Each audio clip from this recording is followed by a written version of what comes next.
नमस्कार, मी अर्चना जाधव. आपल्या H education या एज्युकेशनल यूट्यूब चॅनलमध्ये तुम्हा सर्वांचं खूप खूप मनापासून स्वागत आहे. आजच्या व्हिडिओमध्ये आपण TET पेपर 2 समाजशास्त्र या विषयाचे काही महत्त्वाचे प्रश्न पाहणार आहोत, जे की येणाऱ्या परीक्षेच्या दृष्टीने अत्यंत महत्त्वाचे ठरणार आहेत. तर वेळ न घालवता आजच्या व्हिडिओला आपण सुरुवात करूया. तत्पूर्वी तुम्ही जर चॅनलवर नवीन असाल आणि अद्यापही आपल्या चॅनलला जर सबस्क्राईब केलं नसेल तर लगेचच चॅनलला सबस्क्राईब करा आणि साईडचं जे नोटिफिकेशन बेल आहे त्याला देखील प्रेस करा, जेणेकरून कोणत्याही व्हिडिओची अपडेट आपल्याकडून मिस होणार नाही. तर सुरुवात करूया आजच्या व्हिडिओला. आजच्या व्हिडिओचा पहिला प्रश्न आहे, खालीलपैकी कोणत्या भारतीय वस्तूस युरोपीय बाजारपेठेत मोठी मागणी होती? अगदी सोपा प्रश्न आहे, बऱ्याच वेळेला विचारला देखील गेलेला आहे. तर बघा, भारतीय वस्तू कोणती आहे ज्याला युरोपीय बाजारपेठेत मोठी मागणी होती? तर ते आहे मसाल्याचे पदार्थ.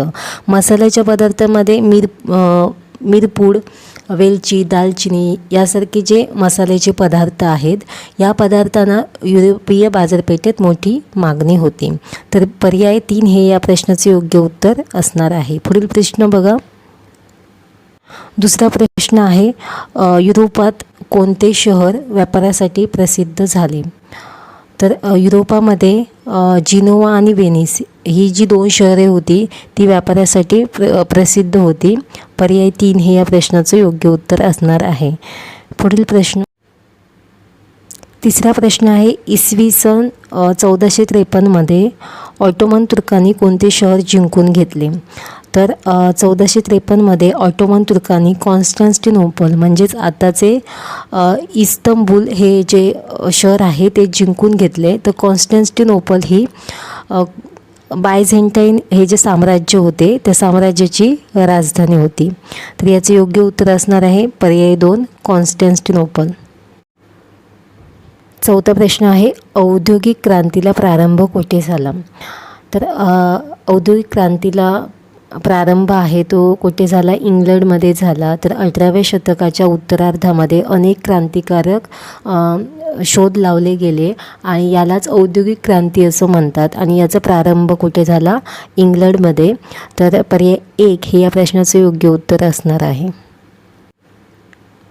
त्याच्यानंतर बघा, 5वा प्रश्न आहे, इंग्रजांच्या बेकायदेशीर व्यापाराला आळा घालण्याचा प्रयत्न कोणी केला? तर इंग्रजांचा जो बेकायदेशीर व्यापार होता याला आळा घालण्याचा प्रयत्न कोणी केला? तो केला मीर कासिम यांनी. पर्याय 2. तर याचं थोडं स्पष्टीकरण आपण बघूया. इंग्रजांमध्ये असंतोष निर्माण झाला. रॉबर्ट क्लाईव्ह याने मुत्सद्देगिरीने नवाबाचा सेनापती मीर जाफर यास नवाब पदाचे आमिष दाखवून आपल्या बाजूने वळवले.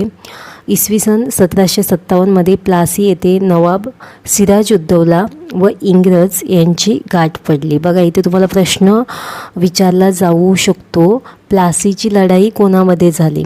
खूप महत्त्वाचं स्पष्टीकरण आहे. त्याच्यानंतर बघा,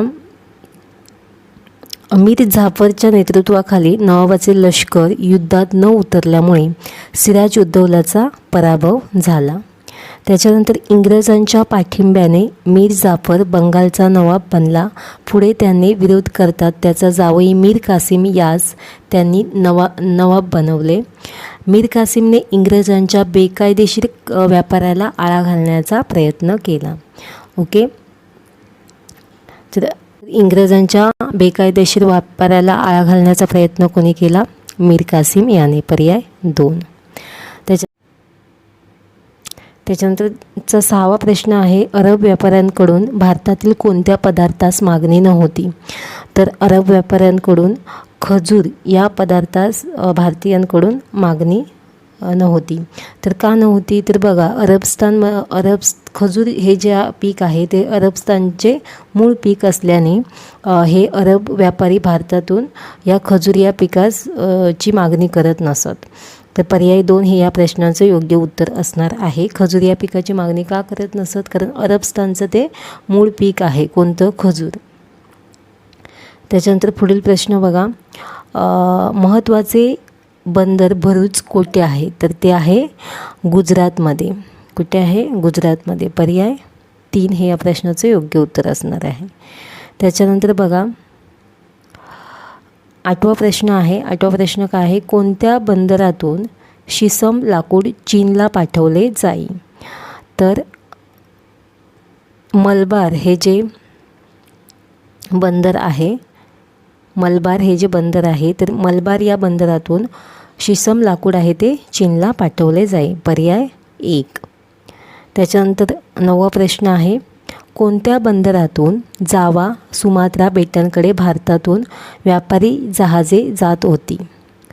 तर या प्रश्नाचं योग्य उत्तर असणार आहे पर्याय 4. ताम्रलिप्ती या बंदरातून जावा सुमात्रा बेटाकडे भारतातून व्यापारी जहाजे जात होती.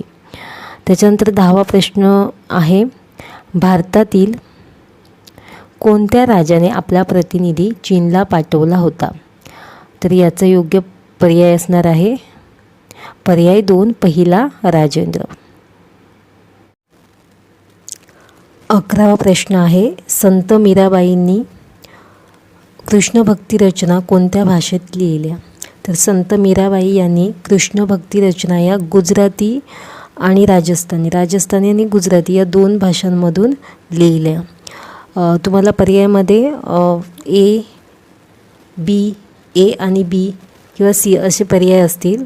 तर गुजराती आणि राजस्थानी या 2 भाषांमध्ये मीराबाईंनी कृष्ण भक्ती रचना लिहिल्या. त्याच्यानंतर पुढील प्रश्न, महाकवी सूरदास यांनी सूरसागर हे काव्य कोणत्या भाषेत लिहिले? तर या प्रश्नाचं योग्य उत्तर असणार आहे पर्याय 2. हिंदी भाषेमध्ये महाकवी सूरदास यांनी सूरसागर हे काव्य लिहिले. त्याच्यानंतर पुढील प्रश्न,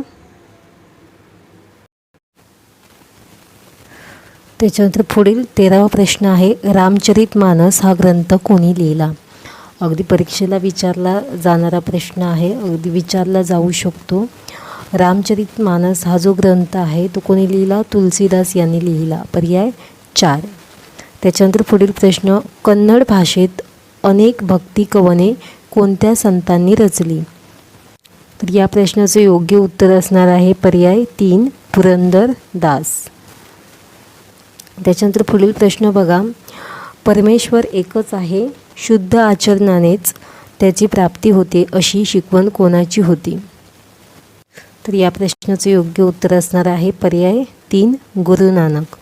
तर गुरु नानक यांची अशी शिकवण होती की परमेश्वर एकच आहे आणि शुद्ध आचरणाने त्याची प्राप्ती करता येते. त्याच्यानंतर 16 नंबरचा प्रश्न आहे, उत्तर भारतात भक्ती चळवळीचे महत्त्व समाजाला कोणी पटवून दिले? तर या प्रश्नाचे योग्य उत्तर असणार आहे पर्याय 1. संत रामानंद. पुढील प्रश्न आहे, संत कबीर हे संत रामानंदाचे कोण होते? तर संत कबीर हे संत रामानंदाचे कोण होते? शिष्य होते. पर्याय 3. पुढील प्रश्न, 18वा प्रश्न आहे, सत्यालाच ईश्वर मानणारे संत कोणते? तर सत्यालाच ईश्वर मानणारे संत कोणते होते? संत कबीर. पर्याय 1. त्याच्यानंतर पुढील प्रश्न, उत्तर भारतात कोणत्या संतांच्या शिकवणीचा मोठा प्रभाव पडला? तर या प्रश्नाचं योग्य उत्तर आहे पर्याय 4. संत रामानुज. त्याच्यानंतर पुढील प्रश्न आहे, कोणाच्या प्रभावामुळे शंकरदेव यांनी आसाममध्ये कृष्ण भक्तीचा प्रसार केला?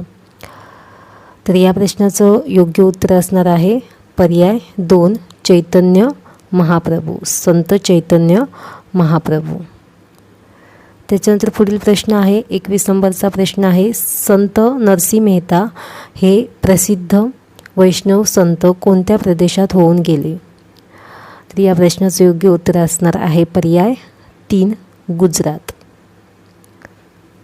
त्याच्यानंतर पुढील प्रश्न, गुजराती भाषेचे आद्य कवी कोणास म्हणतात? गुजराती भाषेचे आद्य कवी कोणास म्हणतात?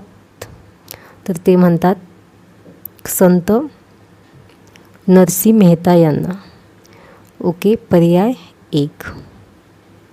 हे होते आजचे प्रश्न. तुम्हाला आजचा व्हिडिओ कसा वाटला ते कमेंट बॉक्समध्ये नक्की सांगा. व्हिडिओ आवडल्यास व्हिडिओला लाईक करा. चॅनलवर नवीन असाल तर चॅनलला सबस्क्राईब करा आणि नोटिफिकेशन बेलला देखील प्रेस करा. भेटूया पुढील व्हिडिओमध्ये.